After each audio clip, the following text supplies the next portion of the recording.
In a market full of bears, we all gave up on shitcoins. Until now. DeFi. DeFi. Jokes aside, why am I wearing this? Jokes aside, we're going to be discussing DeFi, which is really blowing up in the market. I'm sure you've been hearing a lot about it. If you haven't, DeFi stands for Decentralized Finance. And a lot of projects right now are investing into the development of DeFi within their company because it's a really cool way of creating utility, allowing people to earn and interact with your project also. What's really blowing my mind is that companies, for example, like FLend, which I invested in the ICO, I did cash out some good profit, but I'm literally reconsidering reinvesting into the Lend token because DeFi is really blowing up at the moment. So in this video, we're going to cover all the different types of DeFi projects because there's not just loaning and lending, there's all these different types right here. I'm gonna discuss the best ones out of the best companies which are in those types. And I'm also going to tell you of ways you can earn a passive income. So I'm going to give you the example of how I do it with Compound, which is one of the best ones. And you can earn 25%, as you can see here, of your APY. So that's what I've been doing. I put 400 bucks in there and I've made some good profit within the first 3 days. So let's get straight to the video. Before I do start, I want to thank you so much for 2,000 subscribers. This is a huge day. My channel has been doing really well since I've started editing these videos. So as a thank you for 2,000 subscribers, I'm going to be giving away 20 bucks of Bitcoin in an Electrum wallet. So all you have to do is watch the video. I'm going to leave the seed phrase somewhere in the video. It's going to come in 2 parts. So you have to watch it, copy the seed phrase, download an Electrum wallet, paste it in there, and then you can withdraw the 20 bucks. It's as simple as that. So without further ado, sit back and enjoy this really exciting video about DeFi.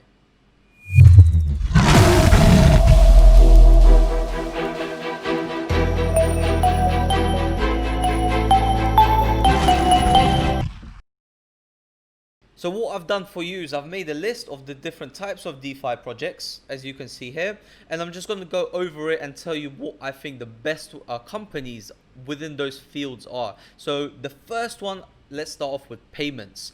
The best one I found is Omisco. Now Omisco, they had a big ICO. They've been around for a while, but they've been very quiet. And in 2020, they've really started coming out the woodworks and they are making new developments, making new partnerships. And I feel pretty excited about Omisco, but I'm not very bullish on the investment side of it. So if you're looking for payments, they're focusing on institutional real-time transactions. It's peer-to-peer, and if this is what you're sort of looking to get involved in, if you're a business owner or project leader, then Omisco might be a good company to contact for you.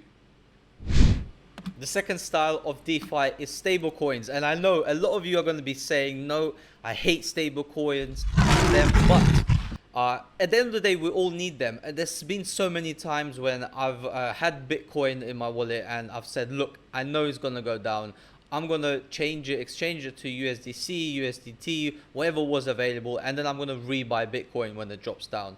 And in a way, that's a really good way of making money. So we need them, but there is a lot of manipulation going on within the market. So what my chosen coin was DAI. DAI is pretty trustworthy. A lot of projects, for example, projects like Pull Together are using them, and Pull Together is an online lottery. Coinbase invested in them actually, and it allows you to enter the lottery, and if you lose, then you get your money back. So it's something to check out. I'll leave the link down below. USDC was a close competitor for my top place, but I don't think it wins because, well, it's Coinbase. So now you're going to really start seeing projects come out of the woodwork from 2017, as I mentioned. So when I start speaking about investments, the best project I actually found was called Polymath Network. I'm sure that's going to ring a bell for some of you, back from 2017 also.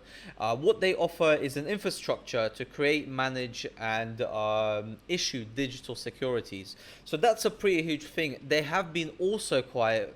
It's the same with Omisco and a lot of other projects, which actually, this is where the hype in 2017 came from, and it seems like it's coming back now.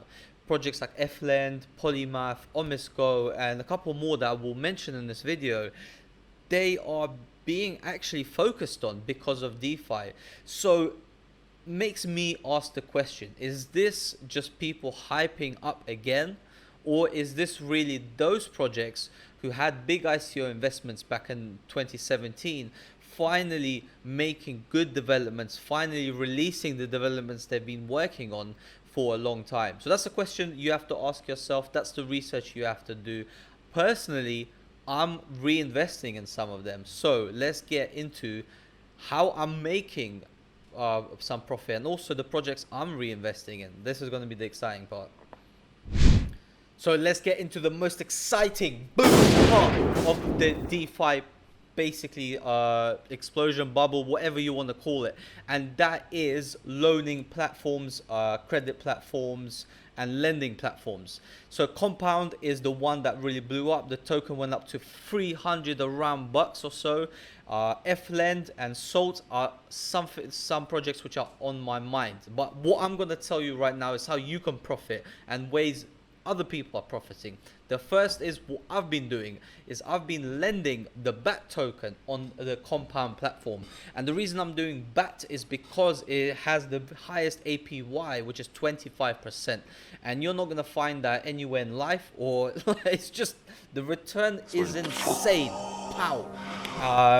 But also the risk factor is huge, because if the price of BAT goes down, then obviously your investment goes down, your profits go down at the same time.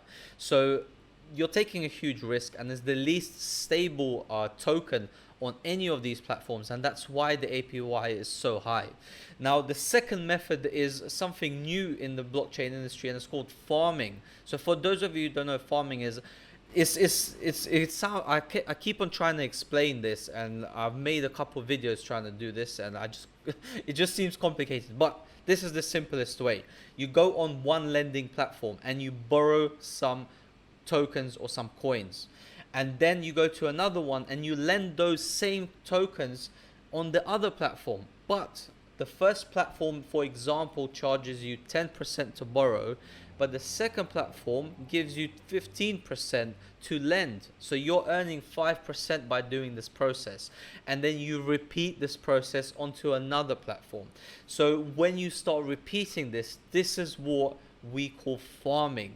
And it seems risky. I've heard a couple YouTubers talk about it, but this is my evaluation on it.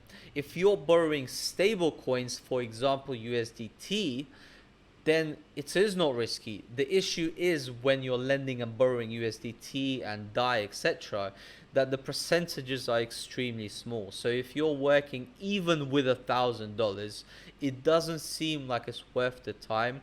It's better to invest in the shit coin, really.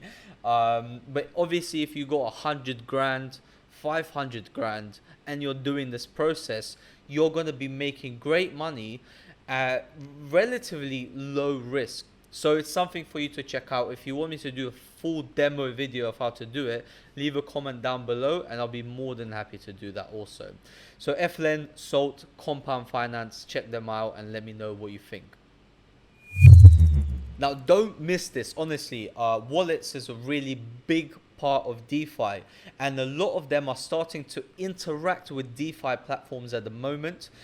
Coinbase just released their new wallet not so long ago, and they are interacting with Compound, and that's how I'm actually lending my BAT tokens.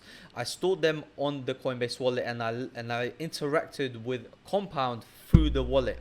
And a lot of companies are starting to move forward with this. I think Coinbase have done it the best, but they have the biggest budget. So of course their app is going to work pretty well. If you don't like Coinbase, and I know a lot of you don't, I found the next best thing, and it's called Argent. Now Argent has an extremely good UI. It interacts with these DeFi lending and borrowing platforms just the same as Coinbase. And arguably it is better. I'm sure a lot of you will like it, so do check it out if you want to. And of course MetaMask. Now MetaMask doesn't receive a lot of updates, but if they start interacting with these DeFi platforms and companies, just the same as Coinbase and Argent do, if they release a good mobile app, then I'm gonna start using MetaMask much more in my day-to-day life, because right now it's obviously only on desktop. So let's move on to the final parts of DeFi, and I'm gonna mention them in a quicker list. So I'm going to round off the video by mentioning the rest of the DeFi project types. I'm going to do it pretty quickly, but if you want me to discuss any of these types in the future video, then just let me know down below. They just not booming at the moment, but you never know, in the future there might be. So do check them out if you're interested in the specific project type. So derivatives market, derivatives DeFi. The one I've chosen was market protocol. It allows you to trade assets, crypto, and also stocks. Marketplace, I chose Gitcoin for marketplace DeFi. It allows developers to do crowdfunding for open source projects. Now betting is a really good, betting in my opinion is going to be huge in the cryptocurrency industry. I've been saying it for 3 or 4 years, and a lot of projects are coming out now allowing you to bet, gamble, etc. And the one I chose was Uga or Uga. I don't know how to I don't know how to say it properly. And it utilizes DAI, which is my preferred stable coin. Well, one of them at least. Now, insurance is extremely difficult for me to review. I don't know the insurance industry, but I personally think the blockchain and cryptocurrency industry is not ready to be involved with the insurance industry because of the legal stuff, because of the difficulty of insurance, etc. But look, Nexus Mutual, I had a look at them. They seem like the best one, and they utilize smart contracts for the purposes of insurance. KYC, now KYC I think is a dark horse within DeFi.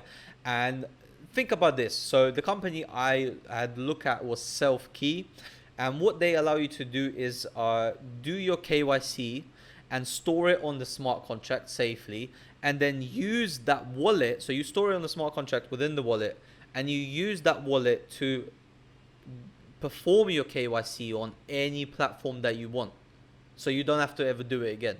Amazing, right? So, you know, these companies are up and coming. I think these are the best ones out of the project types. If you know any better, then do let me know. My ears are always open.